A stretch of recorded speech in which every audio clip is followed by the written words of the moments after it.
നമസ്കാരം. യമനെതിരായ ഇസ്രായേൽ ആക്രമണത്തെ Oman grand Mufti അപലപിച്ചു. യാങ്കൂൾ വിലായത്തിൽ അനുമതിയില്ലാതെ നടത്തിയ കിണർ നിർമ്മാണം അധികൃതർ തടഞ്ഞു. അനധികൃത തൊഴിലാളികളെ ജോലിക്ക് വയ്ക്കുന്നതിനെതിരെ വീണ്ടും മുന്നറിയിപ്പുമായി തൊഴിൽ മന്ത്രാലയം. ഇന്നത്തെ പ്രധാന വാർത്തകളുമായി ഗൾഫ് അപ്ഡേറ്റ്സിലേക്ക് സ്വാഗതം.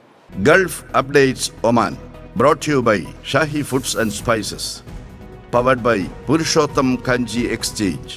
യമനെതിരായ അതിക്രൂരമായ ഇസ്രായേൽ ആക്രമണത്തെ Oman grand mufti sheikh Ahmed bin Hamad Al Khalili അപലപിച്ചു. യമനെതിരായ ക്രൂരമായ സയണിസ്റ്റ് ആക്രമണം അത്ഭുതപ്പെടുത്തുന്നതാണ്. എല്ലാ മുസ്ലിങ്ങളും യമനെ പിന്തുണയ്ക്കണം.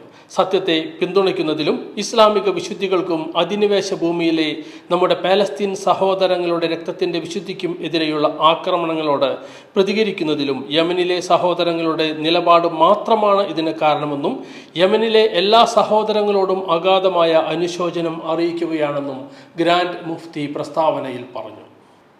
ലൈസൻസ് ഇല്ലാത്ത തൊഴിലാളികൾ, അനധികൃത കുടിയേറ്റക്കാർ തുടങ്ങി നിയമവിധേയമല്ലാത്ത ആളുകളെ ജോലിക്ക് വയ്ക്കുന്നതിനെതിരെ സ്വദേശികൾക്കും വിദേശികൾക്കും മുന്നറിയിപ്പുമായി തൊഴിൽ മന്ത്രാലയം. ഇത്തരം ആളുകളെ ജോലിക്ക് വയ്ക്കുന്നത് പിഴയും തടവ് ശിക്ഷയും ലഭിക്കുവാൻ കാരണമാകും.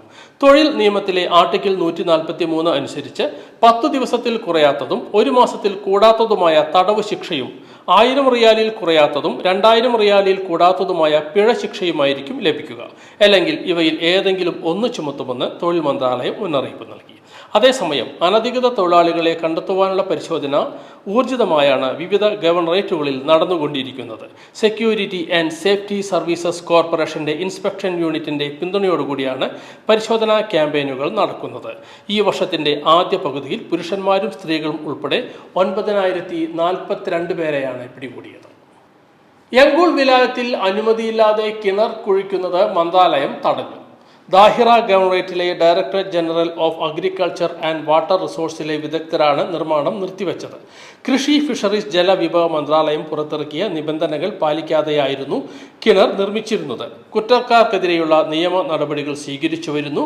ജലസ്രോതസ്സുകൾ സംരക്ഷിക്കുന്നതിനും പാരിസ്ഥിതിക സന്തുലിതാവസ്ഥ നിലനിർത്തുന്നതിനുമായി കിണർ നിർമ്മാണത്തിന് നിയമപരമായ നടപടിക്രമങ്ങൾ പാലിക്കേണ്ടതുണ്ടെന്ന് മന്ത്രാലയം അറിയിച്ചു. ദോഫാർ ഗവർണറേറ്റിലെ പ്രധാന റോഡുകളുടെ നവീകരണ പ്രവർത്തനങ്ങൾ പുരോഗമിക്കുന്നു. അടിസ്ഥാന സൗകര്യങ്ങൾ വിപുലപ്പെടുത്തുന്നതിൻ്റെ ഭാഗമായാണ് പ്രവർത്തനങ്ങൾ നടന്നുകൊണ്ടിരിക്കുന്നത്. ഏറ്റവും പുതിയ അന്താരാഷ്ട്ര സാങ്കേതിക മാനദണ്ഡങ്ങൾക്ക് അനുസൃതമായാണ് പ്രവൃത്തികൾ നടക്കുന്നത്. ഗതാഗത വാർത്താവിനിമയ വിവര സാങ്കേതിക മന്ത്രാലയമാണ് റോഡ് ശൃംഖല നവീകരിക്കാനുള്ള ശ്രമങ്ങൾക്ക് നേതൃത്വം നൽകുന്നത്.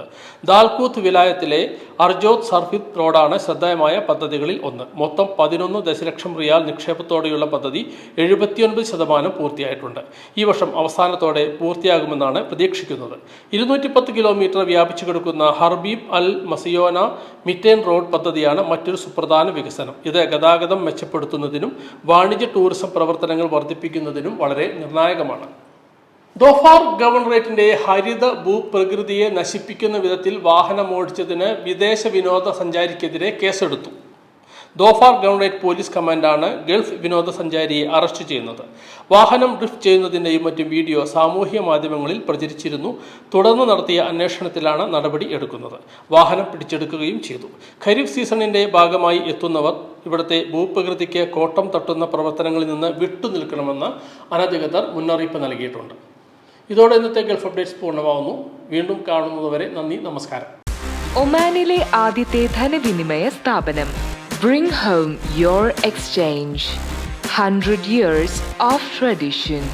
We exchange trust.